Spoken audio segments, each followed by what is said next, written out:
Hi guys, my name is Samir. You're watching me on my YouTube channel English with Samir.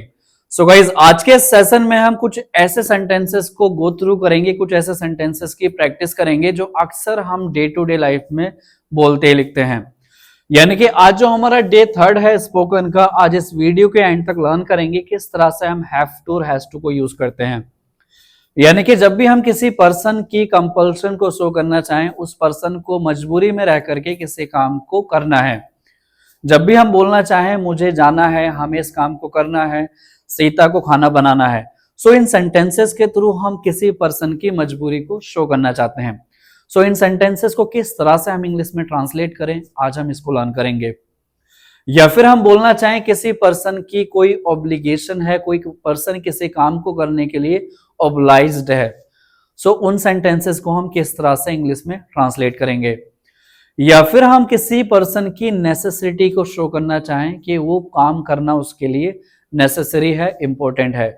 So I request you all, अगर आप इस channel पर नए हैं सो आप इस वीडियो को एंड तक जरूर वॉच करें।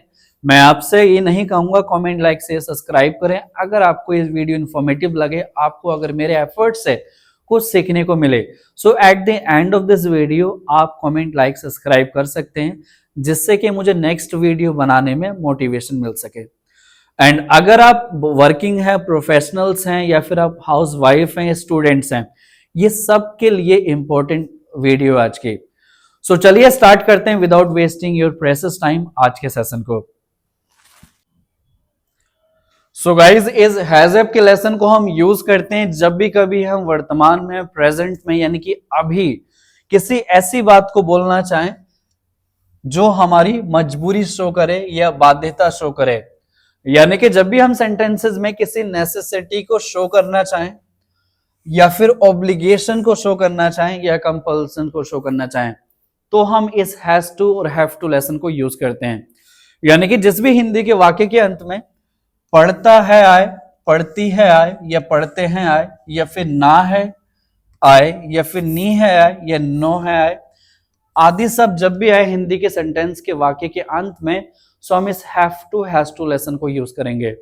फॉर एन एग्जाम्पल, अगर मैं कहना चाहूं मुझे इस काम को करना है, सो मैं अगेन इस लेसन को यूज करूंगा, हैव टू और हैज टू वाले को।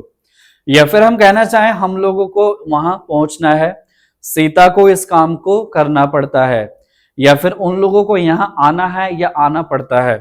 सो यानी कि जब भी हम सेंटेंसेस में किसी मजबूरी को शो करना चाहें, अपनी नेसेसिटी दिखाना चाहें, या किसी और पर्सन की नेसेसिटी दिखाना चाहें, या फिर हम किसी के या अपनी कंपल्शन को शो करना चाहें कि कोई काम हमें मजबूरी में रह करके करना है, सो उन सब सेंटेंसेस को हम ट्रांसलेट करने के लिए इस have to and has to lesson को यूज करते हैं। And the point is here, हमें ये भी समझना होगा कि किस सब्जेक्ट के साथ हम हैज टू को यूज करें एंड किस सब्जेक्ट के साथ हम हैव टू को यूज करें। सो डिटेल में एक एक चीज को आज हम टैकल करेंगे। Therefore, I request you again इस वीडियो को थोड़ा सा भी स्किप ना करें, बिकॉज ये आज का जो लेसन है हमारा बहुत ही इंपॉर्टेंट है। इस लेसन को हम अक्सर डे टू डे लाइफ में यूज करते हैं। आप चाहे हाउस वाइफ हैं, आप चाहे स्टूडेंट्स हैं, आप चाहे वर्किंग प्रोफेशनल्स हैं, आप कभी ना कभी इस लेसन को यूज जरूर करते हैं हिंदी में सेंटेंसेस बोलने के लिए। लेकिन अगर आप उन सेंटेंसेस को इंग्लिश में ट्रांसलेट करना चाहें, उनको आप इंग्लिश में बोलना लिखना चाहें, सो किस तरह से बोला या लिखा जाएगा, सो आज हम इस वीडियो के एंड तक इस चीज को लर्न करेंगे। So let me tell you, हम हैव टू और हैज टू को कहां यूज करते हैं, यानी कि कब हम हैव टू को यूज करेंगे, ये डिटेल में लर्न करते हैं। जो हमारे सब्जेक्ट्स होते हैं, सब्जेक्ट्स हमारे 2 टाइप्स के होते हैं, एक तो हमारे प्लूरल्स होते हैं और एक हमारे सिंगुलर होते हैं। जब भी हम किसी प्लूरल सब्जेक्ट की बात करेंगे, प्लूरल जैसे कि यू हो गया, वी हो गया, दे हो गया, या फिर दीज हो गया, या फिर दोज हो गया, या फिर प्लूरल नेम्स हो गया। यानी कि जब भी हम किसी प्लूरल सब्जेक्ट की बात करेंगे, बहुवचन सब्जेक्ट की बात करेंगे, सो हम हैव टू को यूज करेंगे। या फिर हम आई की बात करें, आई के साथ भी हम हैव टू को यूज करते हैं। सो इन सब सब्जेक्ट्स के साथ हमने किसको यूज करना है, हैव टू को यूज करना है। We use have to with all these subjects. Whereas अगर हम कभी सेंटेंसेस में किसी सिंगुलर सब्जेक्ट की बात करें, जैसे कि ही की बात करें या शी की बात करें या इट की बात करें या फिर दिस की बात करें या फिर दैट की बात करें या फिर हम सिंगल नेम की बात करें, तो हम यूज करते हैं इन सब सब्जेक्ट्स के साथ इस हैज टू को। सो आई होप आपको इतना क्लियर हो गया होगा कि जो भी हमारे प्लूरल सब्जेक्ट्स हैं, जैसे यू है, वी है, दे है, दीज है, दोज है या प्लूरल नेम्स है, सो हम यूज करेंगे उस हैव टू को, यानी कि। और अगर हम बात करें किसी सिंगुलर सब्जेक्ट की, जैसे कि ही है, शी है, इट है, नेम है, दिस है, दैट है, तो हम यूज करेंगे इस हैज टू को। अगर आपको इतना समझ आया हो कि किसको कहां यूज करते हैं, सो हम आगे कंटिन्यू इस क्लास को कर सकते हैं। सो अब इसके हम इम्प्लीमेंटेशन देखते हैं, किस तरह से हम इस हैज टू हैव टू को इम्प्लीमेंट करते हैं और क्या इसके डिफरेंट स्ट्रक्चर्स होते हैं, किस तरह से हम इनके स्ट्रक्चर्स को यूज करके बेसिक सेंटेंसेस, यानी कि जो भी हम डे टू डे लाइफ में बोलते हैं हिंदी में, उनको इंग्लिश में ट्रांसलेट किया जाता है। सो आइए लर्न करते हैं one by one. So guys, सबसे फर्स्ट हमारा स्ट्रक्चर जो होगा वो है अफर्मेटिव, यानी कि जब भी कभी हम अफर्मेटिव सेंटेंसेस लिखना या बोलना चाहें, यानी कि जब भी हम किसी सकारात्मक वाक्य को हिंदी में बोलना या लिखना चाहें, कोई पॉजिटिव बात हमें कहनी या लिखनी हो, सो उसके लिए हम इस अफर्मेटिव स्ट्रक्चर को यूज करते हैं। जिस भी वाक्य में हम ना ही किसी नेगेटिव वर्ड को यूज करें, ना ही हम किसी इंट्रोगेटिव वर्ड को यूज करें, हम किसी पॉजिटिव बात को बोलना या लिखना चाहें। सो सबसे पहले हम सब्जेक्ट लिखेंगे, उसके बाद हैव या हैज लिखेंगे, देन हम टू लिखेंगे, उसके बाद वर्ब की फर्स्ट फॉर्म, देन ऑब्जेक्ट। इस तरह से हम अफर्मेटिव स्ट्रक्चर को फॉर्म कर सकते हैं। आइए अब कुछ एग्जांपल्स को गो थ्रू करके लर्न करते हैं कि इस अफर्मेटिव स्ट्रक्चर से किस तरह से सेंटेंसेस हम बोल या लिख सकते हैं। वेरी फर्स्ट सेंटेंसेस, उसे यह करना पड़ता है। सो इस सेंटेंस में इसकी मजबूरी है, कंपल्सन है, इसके लिए ऑब्लिगेशन है कि भाई इसको इस काम को करना पड़ता है। और हिंदी के वाक्य के अंत में देखो पढ़ता है आया है, और यहां भी हमने लर्न किया था कि जब भी कभी हिंदी के वाक्य के अंत में पढ़ता है आए, तो हम यूज करें इस हैव टू और हैज टू के लेसन को। सो इसको ट्रांसलेट करने के लिए हम इस स्ट्रक्चर को अप्रोच करेंगे। सब्जेक्ट हमारा ही है, यानी कि सिंगुलर है, सिंगुलर के लिए हम हैज टू को पुट करेंगे। यहां हम लर्न कर चुके हैं कि जो भी हमारे सिंगुलर सब्जेक्ट हो, चाहे ही है, शी है, इट है, दिस है, दैट है, सो हम यूज करें किसका, इस हैज टू को। सो यहां हमने हैज टू को पुट कर रखा है, उसके बाद डू लिख रखा है, he has to do this. यह को हम दिस बोलते हैं और करने को हम डू बोलते हैं। सो इस तरह से हम सेंटेंसेस फॉर्म कर सकते हैं इस स्ट्रक्चर को यूज करके। एंड द नेक्स्ट सेंटेंसेस, तुम्हें उससे बात करना पड़ता है। तुम्हें उससे बात करनी पड़ती है, चाहे ये आपकी नेसेसिटी हो, चाहे ये आपकी कंपल्सन हो, दोनों बातों को बोलने लिखने के लिए हम इस स्ट्रक्चर को ही यूज करेंगे। यू के साथ हम हैव टू को यूज करेंगे, बिकॉज यू एक प्लूरल सब्जेक्ट है। और हमने यहां इस स्लाइड में सिखा भी है कि जो भी हमारे प्लूरल सब्जेक्ट हो, चाहे यू हो, वी हो, दे हो, दीज हो, दोज हो, तो हम हैव टू को यूज करें। सो देयरफॉर हम इस सेंटेंस को ट्रांसलेट करने के लिए यू लिखेंगे सब्जेक्ट, उसके बाद हैव टू, देन वर्ब की बेस फॉर्म यानी कि फर्स्ट फॉर्म को लिखा जाएगा, you have to talk to her. जब भी हम टॉक वर्ब को लिखेंगे, अगर उसके बाद कोई ऑब्जेक्टिव केस है, यानी कि जिससे उसको बात करनी पड़ती है, उसको लिख रखा है, तो हम टू प्रेपोजिशन को साथ में लिखते हैं। सो आई होप आपको इतना समझ आया हो। उसके बाद थर्ड सेंटेंस है, उसे खाना पकाना पड़ता है। सो ये उसके लिए क्या है, कंपल्सन है, उसे खाना पकाना पड़ता है, उसकी ये नेसेसिटी है। सो अगेन हम किसी भी पर्सन की नेसेसिटी की बात करें, कंपल्सन की बात करें या ऑब्लिगेशन की बात करें, हम हैज टू हैव टू को यूज करेंगे। अब उसे खाना पकाना पड़ता है, कोई सिंगुलर सब्जेक्ट है, ही हो सकता है या शी हो सकता है, कुछ भी हो सकता है। चाहे शी की बात करें, चाहे ही की बात करें, आप हैज टू को ही यूज करें। He she has to cook the food. And the last but not least, Radha को कपड़े धोने पड़ते हैं। सो राधा की ये कंपल्सन है कि राधा को कपड़े धोने पड़ते हैं, ये राधा के लिए एक नेसेसिटी है। So Radha has to wash the clothes. जब भी सेंटेंसेस में आप किसी एक सिंगुलर नेम की बात करें तो आप हैज टू को यूज करें। अगर प्लोरल नेम्स की बात करें एंड से जोड़ करके, जैसे राधा और सीता को इस काम को करना पड़ता है। सो आपने एंड से दो सब्जेक्ट्स यानी कि दो नेम्स को कनेक्ट कर दिया आपस में, अब टू हो गए यानी कि प्लोरल सब्जेक्ट की बात कर रहे हैं। सो उस प्लोरल सब्जेक्ट के लिए आप हैव टू को यूज करें। Radha and Seema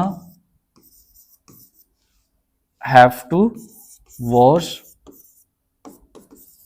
the clothes.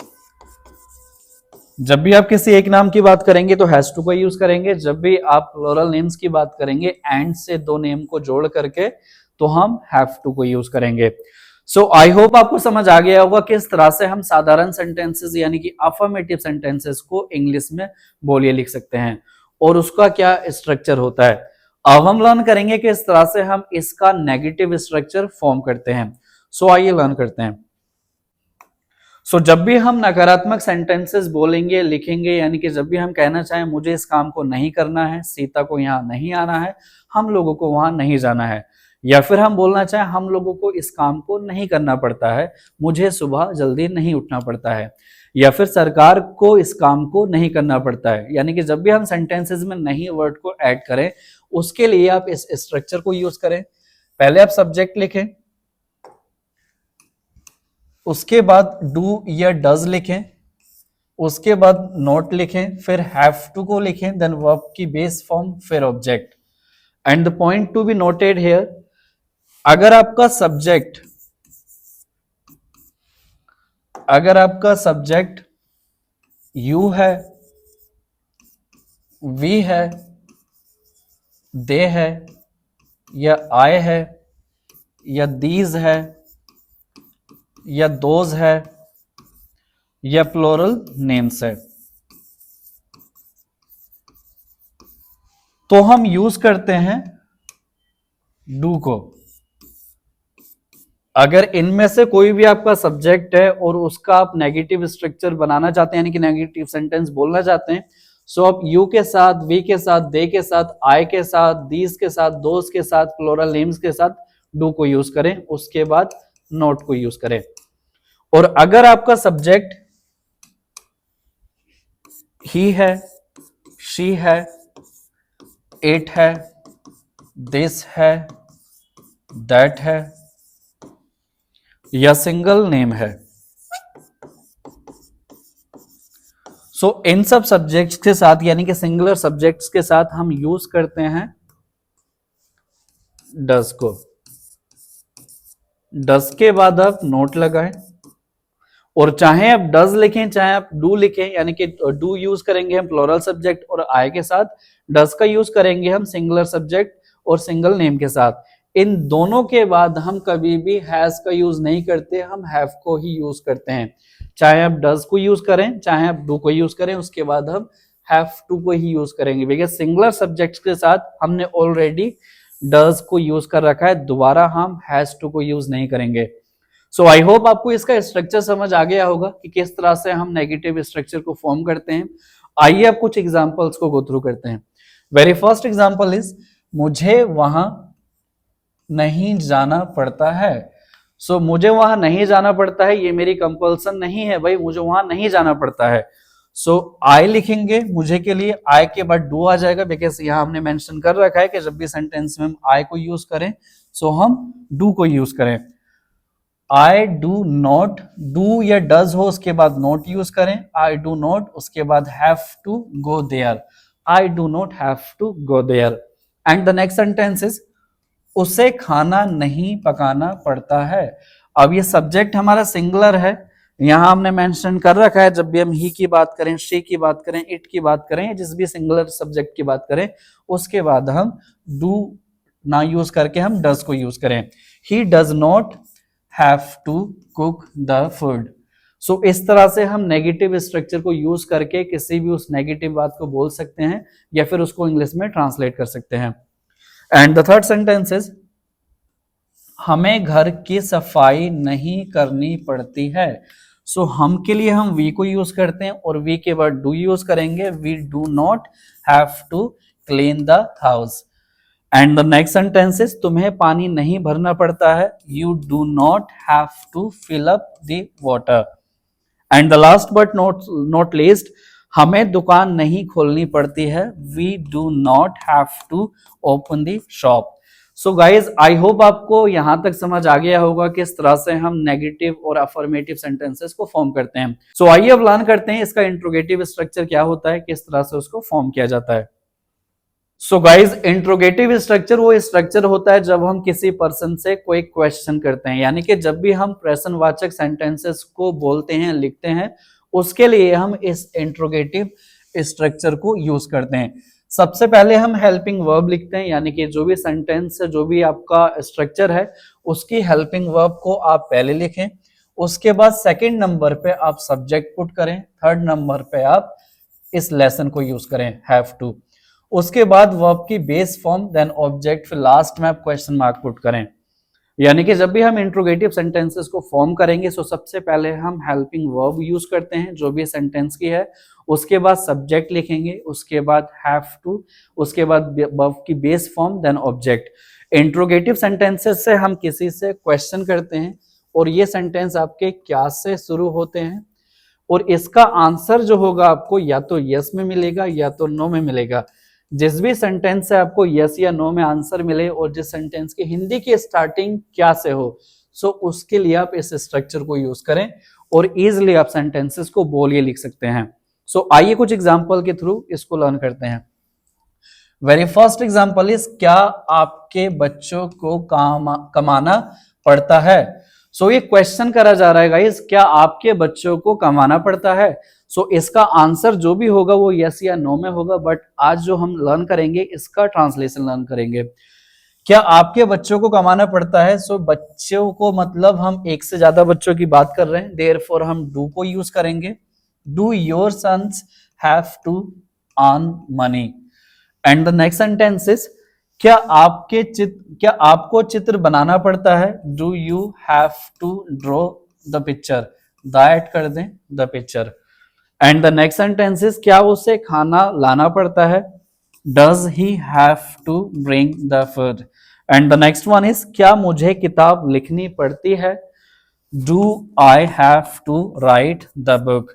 So guys, इस तरह से इसका इंट्रोगेटिव स्ट्रक्चर फॉर्म कर सकते हैं किसी भी उस बात को बोलने लिखने के लिए जिसमें आप क्या कहना चाहते हैं हिंदी में। सो इसका अगर आप नेगेटिव स्ट्रक्चर फॉर्म करोगे, सो नेगेटिव के लिए सिंपल आपने क्या करना है, अगर आप इसका नेगेटिव स्ट्रक्चर फॉर्म करना चाहते हो, यानी कि इंट्रोगेटिव प्लस नेगेटिव बनाना चाहते हैं, सो इसके लिए आपने कुछ नहीं करना, जो ये सब्जेक्ट लिखा है इसके बाद आप नोट ऐड कर दें। सो स्ट्रक्चर होगा हमारा, पहले हेल्पिंग वर्ब लिखी जाएगी, उसके बाद सब्जेक्ट, फिर सब्जेक्ट के बाद नोट, फिर हैव टू, देन वर्ब की base form, then object. And the example इसका होगा, क्या आपके बच्चों को कमाना नहीं पड़ता है। बस नहीं ऐड कर दे हिंदी के वाक्य के अंत में, और उसको ट्रांसलेट करेंगे जब भी तो सब्जेक्ट के बाद नोट लगा दें। Do your sons not have to earn money. इसमें जो सब्जेक्ट है योर सन है, इस सब्जेक्ट के बाद हमने इस नोट को ऐड कर दिया। सो ये हमारा इंट्रोगेटिव प्लस नेगेटिव स्ट्रक्चर हो गया।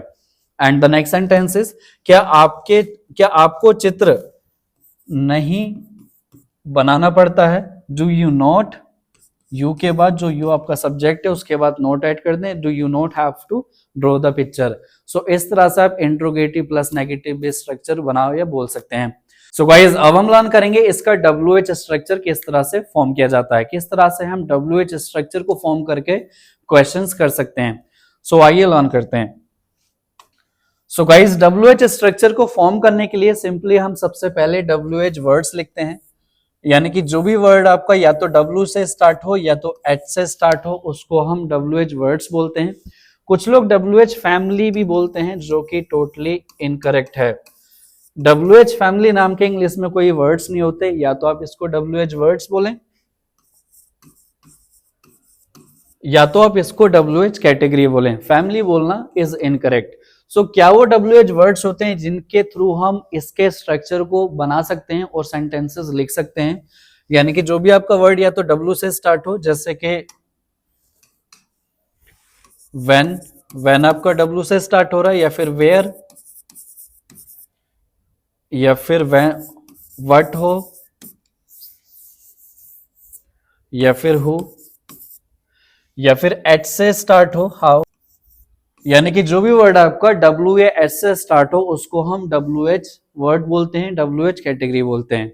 जब हम इसका स्ट्रक्चर फॉर्म करेंगे तो सबसे पहले हम WH वर्ड्स को पुट करते हैं, उसके बाद हेल्पिंग वर्ब लिखी जाती है, देन हम थर्ड नंबर पे लिखते हैं सब्जेक्ट को जिसकी हम बात कर रहे हैं सेंटेंस में, उसके बाद उस लेसन को यूज करेंगे जो भी हम लेसन बोलना चाह रहे हैं, लिखना चाह रहे हैं। यानी कि आज हमारा लेसन है हैव टू, तो हम सब्जेक्ट के बाद में हैव टू को पुट करेंगे। उसके बाद वर्ब की बेस फॉर्म लिखी जाएगी, फिर हम लिखते हैं एक ऑब्जेक्ट, उसके बाद क्वेश्चन मार्क। सो ये हमारा WH स्ट्रक्चर होता है जब भी हम सेंटेंसेस में बोलना चाहें कहां, कैसे, क्यों, कब या फिर क्यों। सो हम इस स्ट्रक्चर को यूज करते हैं। क्या इसके एग्जांपल्स होते हैं, आइए गो थ्रू करते हैं। आपको घर पर क्या करना पड़ता है। सो इसमें हम एक WH वर्ड को ऐड करके क्वेश्चन कर रहे हैं कि भाई आपको घर में क्या करना पड़ता है, ऐसा क्या काम है जो आप करते हैं घर में। सो इसका जो ट्रांसलेशन होगा इस स्ट्रक्चर को यूज करेंगे। क्या को हम इंग्लिश में व्हाट बोलते हैं। सो व्हाट फर्स्ट पे लिखा जाएगा, सेकंड नंबर पे डू डज यानी कि हेल्पिंग वर्ब लिखी जाएगी। What do you have to do at home. अब डू हमने इसलिए लिखा है बिकॉज सब्जेक्ट हमारा यू है, प्लूरल है। डू लिखेंगे, डू के बाद सब्जेक्ट लिखा जाएगा, फिर इस लेसन को यूज करेंगे हैव टू, देन वर्ब की बेस फॉर्म, फिर eight home. And the next sentence is लड़कों को कहां जाना पड़ता है। सो अगेन कहां एक WH वर्ड है, वेयर, उसके बाद हम हेल्पिंग वर्ब डू को यूज करेंगे बिकॉज लड़के हैं, लड़का नहीं है। अगर लड़का होता तो हम डज लगाते, यहाँ प्लूरल सब्जेक्ट है इसलिए हमने डू को यूज करा। Where do the boys have to go, उसके बाद question mark. And the next sentence is तुम्हें क्या करना पड़ता है। भाई अब ये WH से क्वेश्चन करा जा रहा है कि आपको, तुम्हें क्या करना पड़ता है। सो क्या को हम इंग्लिश में अगेन वर्ड बोलते हैं, what do you have to do, उसके बाद क्वेश्चन मार्क। उसे कितना पानी लाना पड़ता है। सो अगेन ये एक WH से स्टार्ट कर रहे हैं हम, how much water does he have to bring, उसके बाद एक क्वेश्चन मार्क। सो इस तरह से हम WH के स्ट्रक्चर को फॉर्म करके सेंटेंसेस को बोलिए लिख सकते हैं। अगेन आप अगर इसका नेगेटिव बनाना चाहते हैं तो अगेन सब्जेक्ट के बाद आप नॉट यूज करें, इसका नेगेटिव स्ट्रक्चर हो जाएगा। फॉर एन एग्जांपल अगर आप कहना चाहें आपको घर पर क्या नहीं करना पड़ता है, so what do you not यहां लगा दें सब्जेक्ट के बाद, have to do at home. And the next sentence is लड़कों को कहां नहीं जाना पड़ता है, where do the boys not have to go. The boys ये पूरा सब्जेक्ट है, सब्जेक्ट के बाद बस आप नोट लगा दें अगर आप इसका WH स्ट्रक्चर फॉर्म करना चाहते हैं। सो ये आज आपका कंप्लीट सेशन था हैज टू और हैव टू को लेकर के। इससे पहले मैं 2 वीडियोस और अपलोड कर चुका हूं इस चैनल पे, जो कि डे फर्स्ट में हमने लर्न करा था इज एम आर यानी कि बी की जो फॉर्म होती है, is am are, was, were, will be को किस तरह से यूज करते हैं। उसके बाद हमने लर्न करा था हैव और has and had and will have को किस तरह से यूज किया जाता है। आज हमने डे थर्ड में हैज टू और हैव टू को अप्रोच किया, किस तरह से हम हैज टू और हैव टू को यूज करते हैं और क्या इनके डिफरेंट स्ट्रक्चर्स होते हैं। अपकमिंग डेज में हम लर्न करेंगे had to and will have to, और फर्दर हम आगे ऐसी बेसिक टू एडवांस क्लासेस को इस चैनल पे अप्रोच करेंगे ताकि आपके बेसिक्स स्ट्रॉन्ग हो सके। एक बार अगर आपके बेसिक्स में कमांड हो गई सो आप एडवांस को चुटकियों में बना लोगे।